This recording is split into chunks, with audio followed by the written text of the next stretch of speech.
Hello, Googlization Nation, and welcome to Culture and the Future of Workplace Culture, a GGG Unleashed podcast with thought leaders, HumanWorks 8.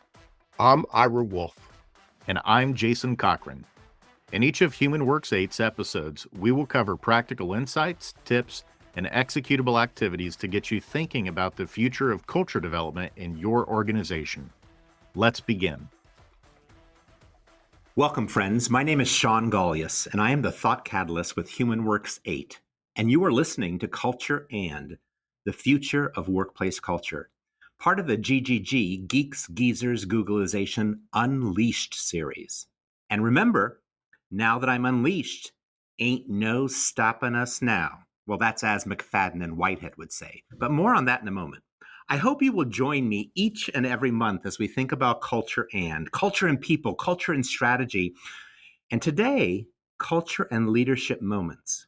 If you're a business founder, HR leader, or simply passionate about strong organizational culture, join me in wondering about what's ahead to build strong business cultures that spark engagement and align people around shared values and purpose.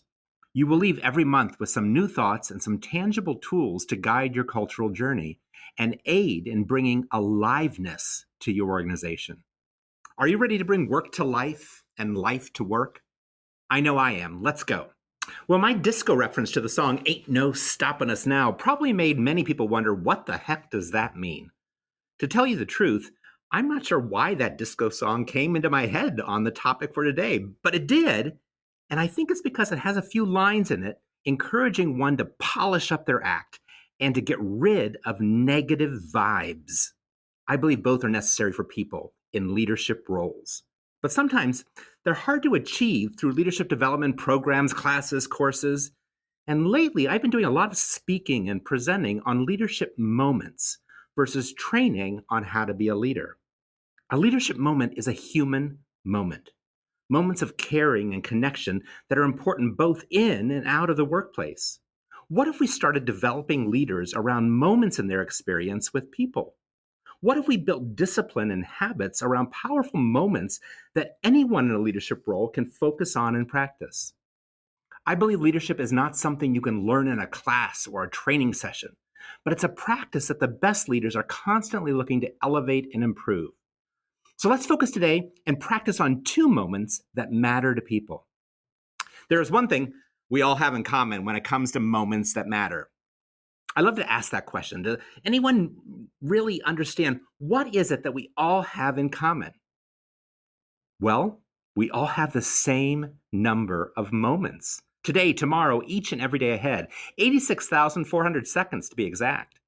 That's kind of amazing when you think about it. So I want to challenge you and then have you return to your workplace tomorrow, the next day, and challenge any leader who impacts people at your organization.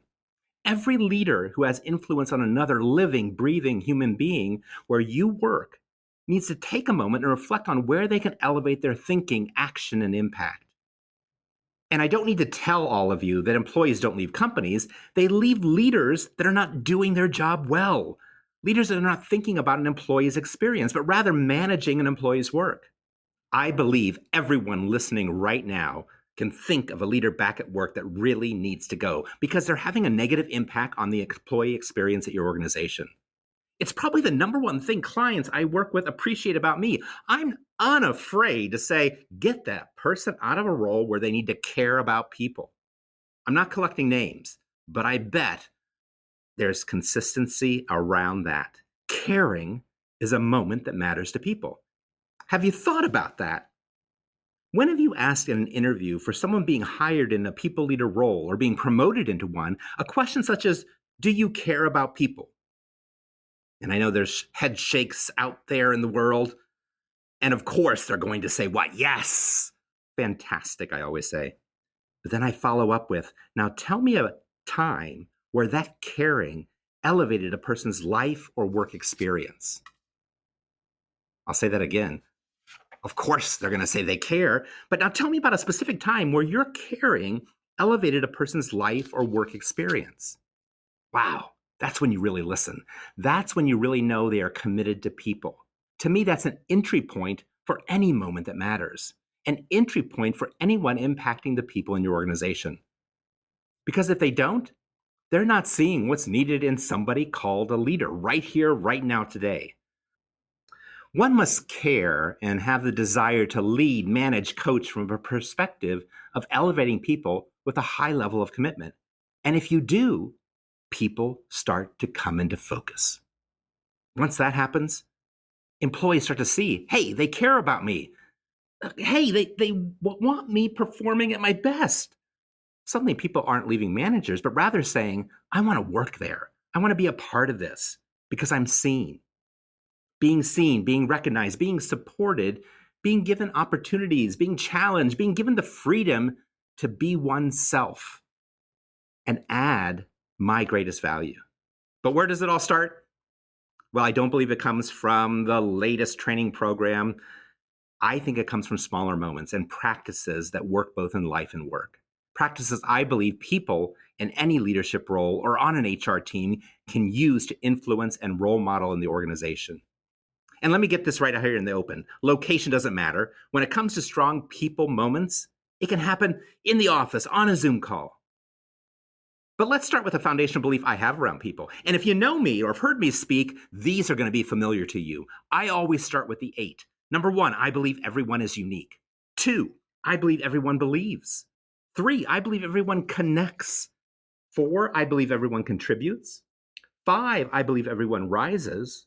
6, I believe everyone learns. 7, I believe everyone thrives. And 8, I believe everyone matters. Every moment that we talk about today touches one or more of those beliefs, and they all work together to elevate people practices and elevate the employee experience. So where can we start? I want to focus on 2 today. Let's start with gratitude. Gratitude is a perfect example. Building a gratitude practice and discipline in your organization can impact people in such meaningful ways as well as impact the bottom line. So what is this thing called gratitude, and why is it ever so important right here, right now? It's not a thank you, although those 2 words should be used at every opportunity. It's not written in an email, although surprise people with something written in an email that they weren't expecting. But to me, gratitude is a heartfelt exchange, a commitment, a caring that is not transactional, not checking it off the list that I did it, but transformational. It elevates a moment. And it builds momentum towards the next moment. Bottom line, gratitude strengthens relationships. So what stops us from expressing gratitude then? The number 1 answer I get: time. Remember those 86,400 seconds? How many can you spare for gratitude? How many can your leadership team spare for gratitude? Because it's in your control. You decide how many of those moments matter. You decide the effort you want to give to each of those moments. Lack of gratitude is one of the biggest obstacles to personal progress, in my opinion. Gratitude makes or breaks a leader. Can you afford, both personally and professionally, not to invest some of those moments towards gratitude? I think not. But let's define gratitude. My definition is gratitude is an internally generated capability that allows an individual to create and discover unlimited meaning and value in every situation and relationship in life. I'm going to say that again.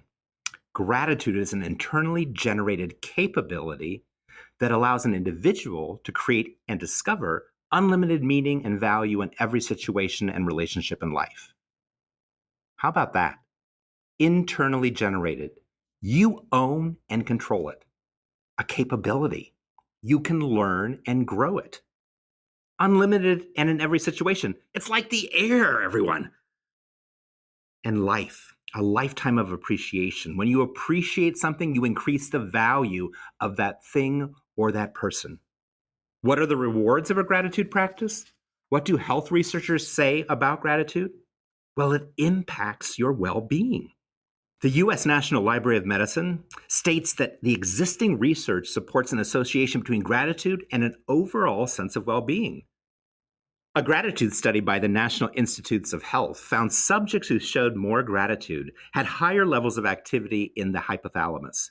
That's the part of our brain controlling a wide array of essential bodily functions. It also increased levels of dopamine, the neurotransmitter chemical in our brains associated with positive feelings. Psychological research has found that people who practice gratitude consistently report a host of benefits. Physical, stronger immune systems, lower blood pressure, they sleep longer, and they feel more refreshed upon waking. Psychological, higher levels of positive emotions, more joy, more optimism. And social, more forgiving, more outgoing, less isolated. So if the science says all that, it's a moment that matters and should be a part of any leadership development practice. If the world is wobbly, gratitude can provide stability. And what really amazes me is when you pause to reflect on just a single moment of gratitude, suddenly it becomes divisible into thousands. Voltaire said, "Appreciation is a wonderful thing.